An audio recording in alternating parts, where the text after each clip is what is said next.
जय श्री राम दोस्तों। राधे कृष्णा। भगवान श्री गणेश आप पर और आपके पूरे परिवार पर अपना आशीर्वाद सदा सर्वदा बनाए रखें। पार्वती जी। तो दोस्तों शुरू करते हैं संकटी गणेश चतुर्थी व्रत कथा।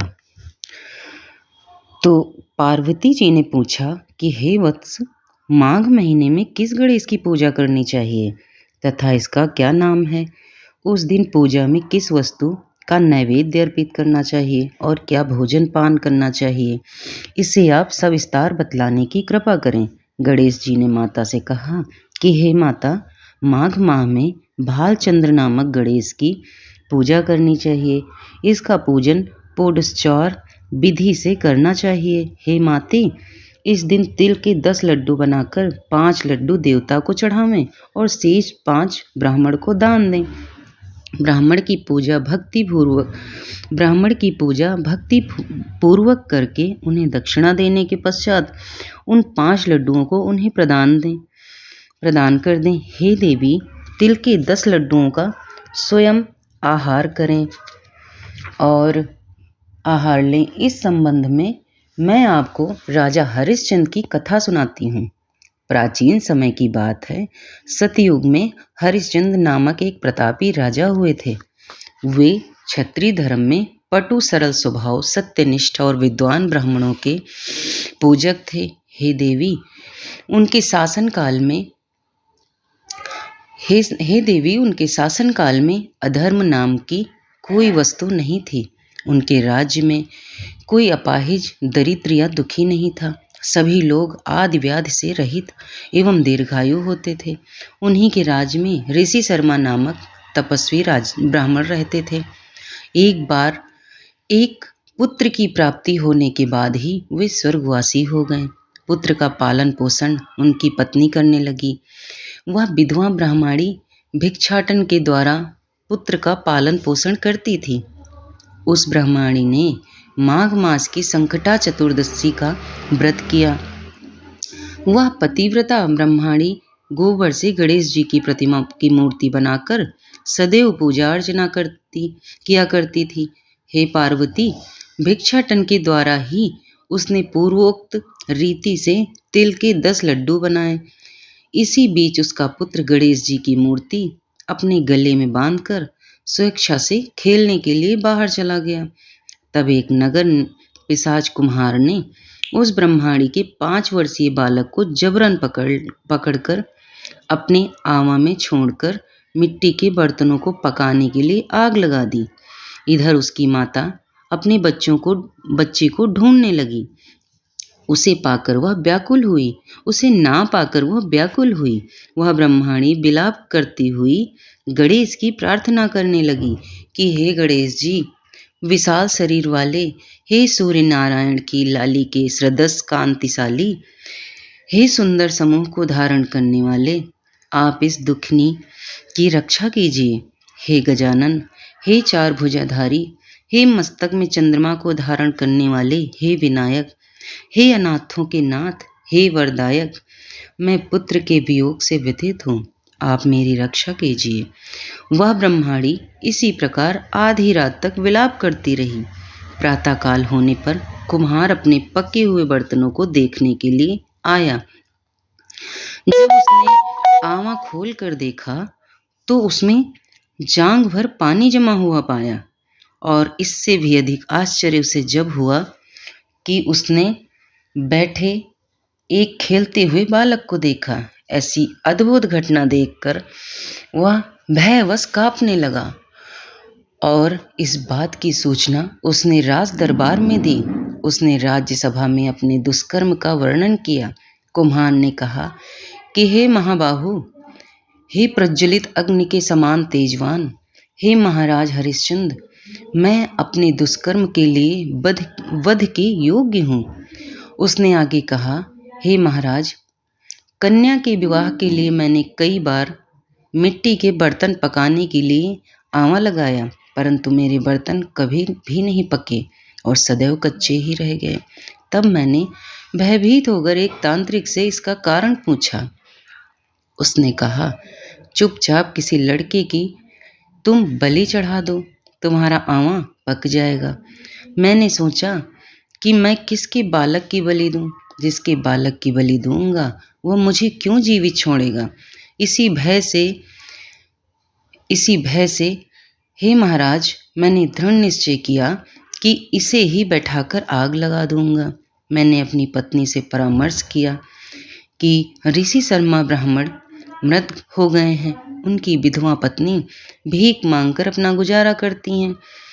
अरे वह लड़के को लेकर क्या करेगी?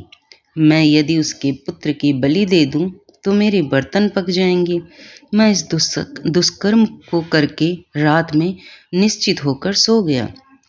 प्रातःकाल जब मैंने आँख खोलकर देखा तो क्या देखता हूँ कि उस लड़के को मैं जिस स्थान में बैठा गया था वह उसी तरह निर्भय भाव से बैठा है और उसमें जांघ भर पानी भरा हुआ है। इस भयावह दृश्य से मैं कांप उठा और इसकी सूचना देने आपके पास आया हूँ। कुम्हार की बात सुनकर राजा बहुत विस्मित हुए और उस लड़के को देखने के लिए आए। बालक को प्रसन्नतापूर्वक खेलते देख कर मंत्री से राजा ने कहा कि यह क्या बात है? यह किसका लड़का है? इस बात का पता लगाओ। इस आंवे में जांघ भर जल कहाँ से आया है? इसमें कमल के फूल कहाँ से खिल गए? इस दरिद्र कुम्हार के आंवे में वैदूर्य मणि के समान हरी हरी धूप कहाँ से उग गई? बालक को ना तो आग की जलन हुई, ना तो इसे भूख प्यास लगी। यह आंवे में भी वैसे ही खेल रहा है मानो अपने घर के आंगन में खेल रहा हो। राजा इस तरह की बात कर ही रहे थे कि ब्रह्माणी वहां बिलखती हुई पहुंची। वह कुम्हार को कोसने लगी जिस प्रकार गाय अपने बछड़े को देखकर रंभाती है। ठीक वैसे ही स्थिति उस बुढ़िया की थी। वह बुढ़िया बालक को गोद में लेकर प्यार करने लगी और कांपती हुई राजा के सामने बैठ गई। राजा हरिश्चंद्र ने पूछा, हे ब्रह्माणी, इस बालक के ना जलने का क्या कारण है? क्या तू कोई जादू जानती है अथवा तूने कोई धर्माचरण किया है जिसके कारण बच्चे को कोई आज तक ना आई? राजा की बात सुनकर ब्रह्माणी ने कहा कि हे महाराज, मैं कोई जादू नहीं जानती। हे राजन, मैं तो संकटानाशक गणेश चतुर्थी का व्रत करती हूँ। उसी व्रत के प्रभाव से मेरा पुत्र जीता जागता बच गया। ब्रह्माणी की बात सुनकर राजा ने कहा कि मेरे राज्य की संपूर्ण जनता इस संकटनाशक गणेश चतुर्थी का व्रत करे। इसमें मेरी पूर्ण सम्मति है। राजा ने उसकी परिक्रमा करते हुए कहा कि हे पतिव्रते, तू धन्य है। राजा ने संपूर्ण नगरवासियों को गणेश जी की व्रत का आदेश दिया। इस आश्चर्यजनक घटना के कारण सभी लोग उस दिन से प्रत्येक मास की गणेश चतुर्थी का व्रत करने लगे। इस व्रत के प्रभाव से ब्रह्माणी ने अपने पुत्र के जीवन को पुनः पाया था। इतना कहने के बाद श्री कृष्ण जी ने कहा कि हे युधिष्ठिर, आप भी सर्वोत्तम व्रत को कीजिए। इस व्रत के प्रभाव से आपकी सभी मनोकामनाएं पूर्ण होंगी। आप मित्रों, पुत्रों और पौत्रों को सुख देने वाले साम्राज्य को प्राप्त करेंगे। हे महाराज, जो लोग इस व्रत को करेंगे उन्हें पूर्ण सफलता मिलेगी। भगवान कृष्ण की बात से युधिष्ठिर बहुत प्रसन्न हुए और माघ कृष्ण गणेश चतुर्थी का व्रत करके निष्कंटक राज्य भोगने लगे। और अब सुनते हैं गणेश जी की आरती।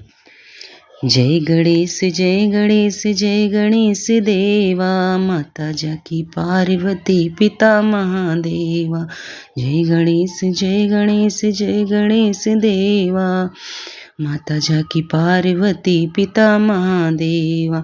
पान चढ़े फूल चढ़े और चढ़े मेवा, लड्डुअन का भोग लगे संत करें सेवा। एक दंत दयावंत चार भुजाधारी, माथे सिंदूर सो मूस की सवारी। जय गणेश जय गणेश जय गणेश देवा, माता जाकी पार्वती पिता महादेवा। अंधन को आँख देत कोढ़िन को काया, बांझन को पुत्र देत निर्धन को माया। जय गणेश जय गणेश जय गणेश देवा, माता जाकी पार्वती पिता महादेवा।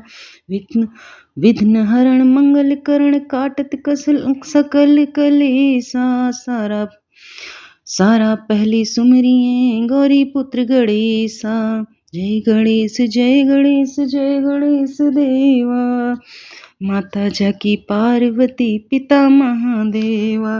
दीनन की लाज राखो शंभु सतवारी, कामना को पूरा करो जाग बलिहारी। जय गणेश जय गणेश जय गणेश देवा, माता जाकी पार्वती पिता महादेवा। जय गणेश जय गणेश जय गणेश देवा, माता जाकी पार्वती पिता महादेवा। तो दोस्तों, अगर आपको संकटा गणेश चतुर्थी व्रत की कथा पसंद आए